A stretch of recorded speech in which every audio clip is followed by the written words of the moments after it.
কৃষ্ণং জগদ্গুরুম পাদপদ্মে ত্বয়োশ্রিত্বা প্রণমামি মুহুর্মুহু। পূজনীয় স্বামী লোকেশ্বরানন্দজি মহারাজের সম্পাদনায় রচিত শতরূপে সারদা গ্রন্থ থেকে পাঠ। পৃষ্ঠা সংখ্যা 262। শ্রীমা মনীষীবৃন্দের দৃষ্টিতে। তাকে এক কথায় মনস্বিনী বিশেষণে ভূষিত করা যায়। বিশ্ববিদ্যালয়ের ডিগ্রি এবং সমাজের নেতৃত্ব হাতে পেলেই যে মনস্বিতা লাভ করা যায় না, তার প্রমাণ তো আজ আমরা চারপাশে তাকালেই দেখতে পাই। লেখক মন্তব্য করেছেন যে শ্রীমা অনেক বিদ্বান অধ্যাপকের চেয়েও প্রজ্ঞার অধিকারিণী ছিলেন। She was more wise than many professors of learning. তাই আজকের যুগের নারীর সামনে বিরাট প্রশ্ন, তারা ভারতীয় নারীর এই সুপ্রাচীন আদর্শকে দূরে নিক্ষেপ করে উন্নতি এবং সমৃদ্ধি পাবেন কিনা। আধুনিক উচ্চশিক্ষার সঙ্গে প্রাচীন গৃহধর্মের দায়িত্ব ও কর্তব্যকে এক সূত্রে গ্রথিত করার চেষ্টা করতে পারলেও হয়তো তাদের অভীষ্ট কিছুটা সিদ্ধ হতে পারে। কারণ বিচারপতি আয়ারের মতে শ্রী মায়ের জীবন থেকে ভারতীয় নারী এই শিক্ষা পাবেন যে তারা কাঞ্চন ছেড়ে কাঁচখণ্ড খুঁজছেন, ছায়াকে কায়া বলে ভুল করছেন। তারা আত্মানাত্ম বিবেক লাভ করে নিজেদের ভালো মন্দ নিজেরাই ঠিক করে নেবার সুস্থিত বুদ্ধি ও অধিকার পাবেন। উৎস IBID পেজ 199। এই সমস্ত আলোচকেরা একটা বিষয় অন্তত পরিষ্কার করে দিয়েছেন যে মন ঈশ্বরমুখী হলে বা সত্য উপলব্ধির পথে চললে সংসারে অনাসক্তি আসতে পারে, কিন্তু সাংসারিক দায়িত্ববোধে অবহেলা বা ঔদাসীন্য আসে না। তখন আরও নিষ্ঠা এবং মনোবল নিয়ে অনাসক্ত চিত্তে সংসার কর্মে নিরত হওয়া যায়। শতবার্ষিকীর সময়ই উদ্বোধন এবং প্রবুদ্ধ ভারত ছাড়া ইংরেজি দ্য মডার্ন রিভিউ পত্রিকার 1954 খ্রিস্টাব্দের ফেব্রুয়ারি মাস সংখ্যায় প্রখ্যাত সংস্কৃতজ্ঞ পণ্ডিত ডক্টর যতীন্দ্র বিমল চৌধুরীর একটি রচনা বেরিয়েছিল। তাতে তিনি বলেছেন যে শ্রী মায়ের জীবন ছিল নিরন্তর নীরব একটি প্রার্থনার মতো, আবার অন্যদিকে তা ছিল অগণিত ভক্তের ইষ্ট লাভের অভ্রান্ত দিশারি। শ্রীমায়ের হৃদয় ছিল প্রশস্ত, সেখানে হিন্দু মুসলমান সবার জন্য সমান স্নেহ ছিল। শ্রীমা ছিলেন যেন সংরক্ষিত শক্তির মূর্ত প্রকাশ। এই শক্তি মানবীর আকৃতি অবলম্বন করে মানব প্রেম ও জগৎ কল্যাণের শিক্ষা দিয়ে গেছে। তার জীবনের বাণী হল পবিত্র জীবনযাপন এবং ফলাকাঙ্ক্ষা বর্জিত হয়ে অবিরাম মানব কল্যাণের জন্য কর্মে আত্মনিয়োগ। শতবার্ষিকী উপলক্ষে শ্রী মা সম্পর্কে মনস্কতার যে সূচনা ও প্রসার ঘটেছিল, তার দূরবিস্তারী প্রভাব শতবার্ষিকী উত্তরকাল পর্যন্ত অব্যাহত আছে। বিংশ শতাব্দীর ষষ্ঠ, সপ্তম এবং অষ্টম দশকেও দেশি বিদেশি মনস্বীগণ মাতৃচিন্তায় রত আছেন। বরং শতবার্ষিকীর দীর্ঘকাল পরবর্তী এই সমস্ত রচনাসমূহে সময়ের দূরত্বের জন্যই শ্রী মায়ের জীবন ও বাণীর মূল্যায়নে আরও বেশি আবেগবর্জিত বুদ্ধিদীপ্ত মানসিকতার পরিচয় পাওয়া যায়। একটা জিনিস এই সময়কার লেখাগুলির প্রধান বৈশিষ্ট্য, শ্রীমায়ের ব্যক্তিত্বের এমন একটি দিকের প্রতি এখন দেশি বিদেশি লেখকদের দৃষ্টি নিবদ্ধ হয়েছে, যাকে আধুনিক যুগযন্ত্রণাবিদ্ধ মানুষের আশ্রয়কেন্দ্র হিসাবে চিহ্নিত করা চলে। এ আর কিছুই নয়, তাঁর সীমাহীন করুণা এবং ভালোবাসার সম্পদে ঋদ্ধ সুবিশাল জননীর হৃদয়। একজন বিদেশিনী সারা এন ডেভিডের মতে, আধুনিক মানুষ, বিশেষত পাশ্চাত্য দেশবাসী মানুষ, বাহ্য সম্পদ সমস্ত আহরণ করেও এমন একটি সমন্বয়ী শক্তির অভাব বোধ করেছে, যাকে ছাড়া তার জীবন অসুখী এবং অপূর্ণ। উৎস: প্রবুদ্ধ ভারত, ভলিউম LXXIV, 1969, পেজ 16। এই সংশ্লেষণী শক্তির সন্ধান শ্রীমায়ের মাতৃহৃদয়ের অহেতুকী ভালোবাসার মধ্যে খুঁজে পেয়ে পশ্চিমের মানুষ তৃপ্তি লাভ করার আশ্বাস পেয়েছে। 1969 খ্রিস্টাব্দে প্রবুদ্ধ ভারত পত্রিকায় শ্রীমায়ের জীবনের কোন দিক আমাকে সবচেয়ে উদ্বুদ্ধ করে, what inspires me most in holy mother's life শিরোনাম দিয়ে একটি ধারাবাহিক সমীক্ষায় অনেক লেখক লেখিকার লেখাতেই অনুরূপ অভিমত রয়েছে। উদাহরণস্বরূপ আনা নিলুন্ড, জানুয়ারি 1969, পৃষ্ঠা 16; রেভারেন্ড অ্যান্ড্রু বি লেমকে, মার্চ 1969, পৃষ্ঠা 121; মল্লিকা ক্লেয়ার গুপ্ত, এপ্রিল 1969, পৃষ্ঠা 195-96 প্রমুখ লেখক লেখিকার নাম করা যায়। শ্রীমতী গুপ্ত জাতি ধর্ম বর্ণ নির্বিশেষে মানুষের উপর উৎসারিত শ্রীমায়ের ভালোবাসাকে পালিকা শক্তি, প্রোটেক্টিভ লাভ বলে অভিহিত করেছেন।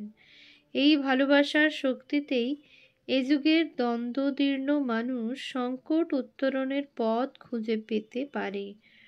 অনুরূপ মনোভাবের স্বাক্ষর বেদান্ত কেশরী পত্রিকাতেও শতবার্ষিকী উত্তরকালের একাধিক লেখায় বর্তমান রয়েছে। দৃষ্টান্ত হিসেবে অ্যান্টনি এলএনজি মিত্তাম, জানুয়ারি 1956, পেজ 385-388; চেরিয়ান জারা, এপ্রিল 1966, পেজ 509; এস রামচন্দ্রন, ডিসেম্বর 1956, পৃষ্ঠা 344-45 প্রমুখের নাম উল্লেখ করা যায়। এ প্রসঙ্গে প্রখ্যাত পাশ্চাত্য মনীষী ও শ্রীরামকৃষ্ণ অনুরাগী ক্রিস্টোফার ইশারুডের নাম করা যায়। তিনি শ্রীরামকৃষ্ণ এবং তার শিষ্যবৃন্দ শীর্ষক জীবনী গ্রন্থে প্রসঙ্গক্রমে শ্রীমায়ের সম্পর্কে যে সমস্ত মন্তব্য করেছেন, সেগুলি বিশেষ প্রণিধানযোগ্য। শ্রীরামকৃষ্ণের মহাপ্রয়াণের পরবর্তীকালে শ্রীমায়ের মাতৃসত্তা এবং অধ্যাত্ম মূর্তির পরিণতি তিনি বিস্ময়ের সঙ্গে অনুধাবন করেছেন। তার মন্তব্যের একটু অনুবাদ করে দিলে বিষয়টি পরিষ্কার হবে।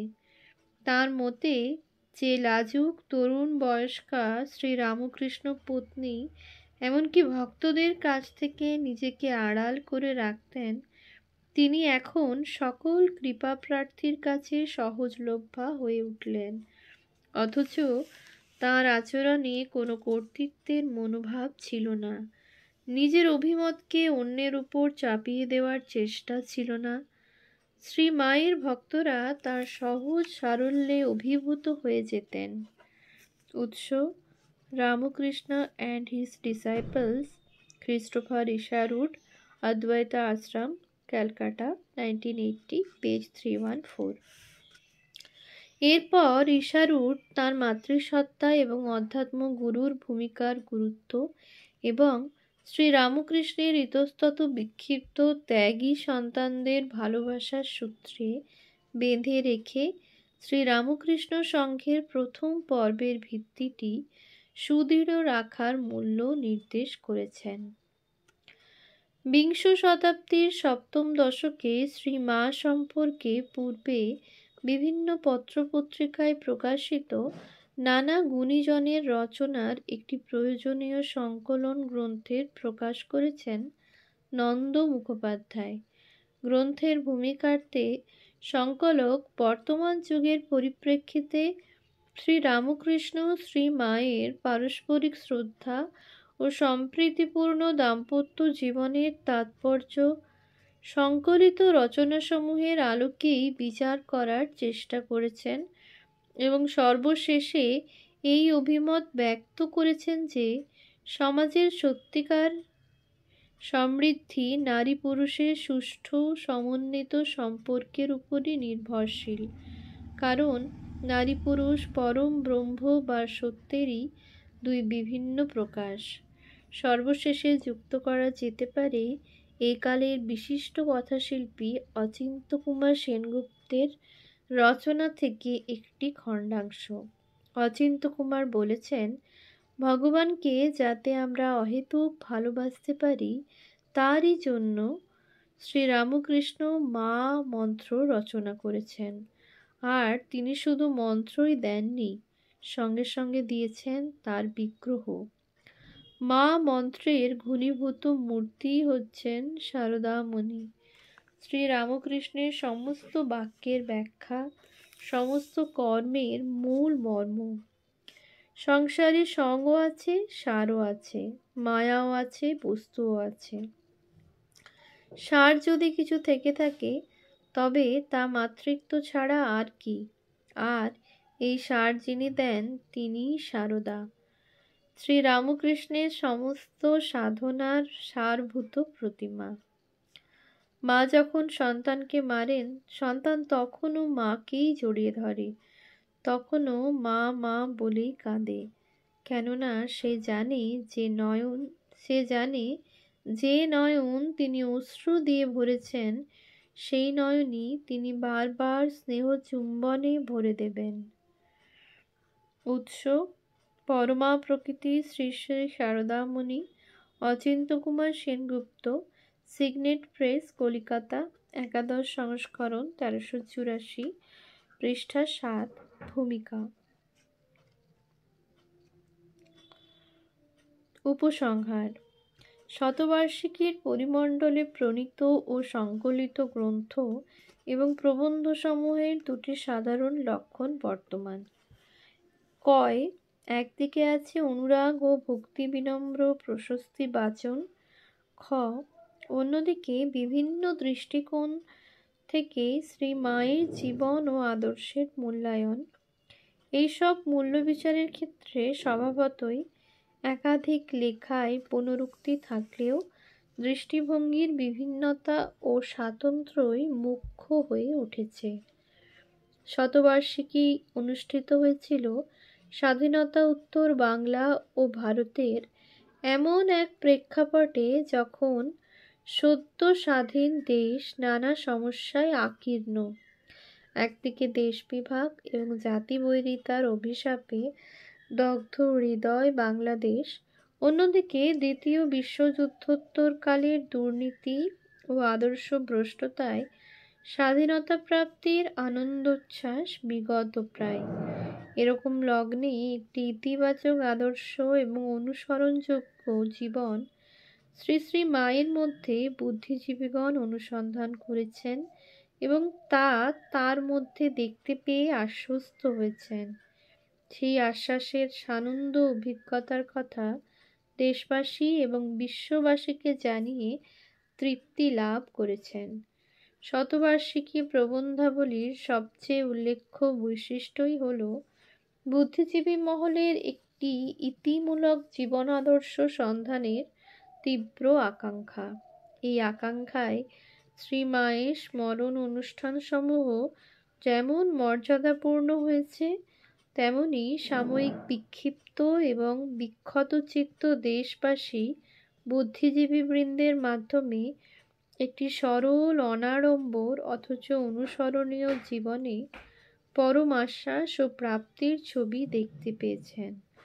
শতবার্ষিকী উত্তরকালের রচনাসমূহে এই মূল্যবোধই আরও দৃঢ় ভিত্তির উপর প্রতিষ্ঠিত রাখার প্রয়োজনীয়তার উপর জোর দেওয়া হয়েছে। সে প্রয়োজন কি জাতীয় জীবন, কি আন্তর্জাতিক প্রেক্ষাপট, উভয় ক্ষেত্রেই তীব্রভাবে অনুভব করছেন চিন্তাশীল মনীষী বৃন্দ। ওম শান্তি শান্তি শান্তি। হরি ওম তৎসৎ। শ্রীরামকৃষ্ণার্পণমস্তু।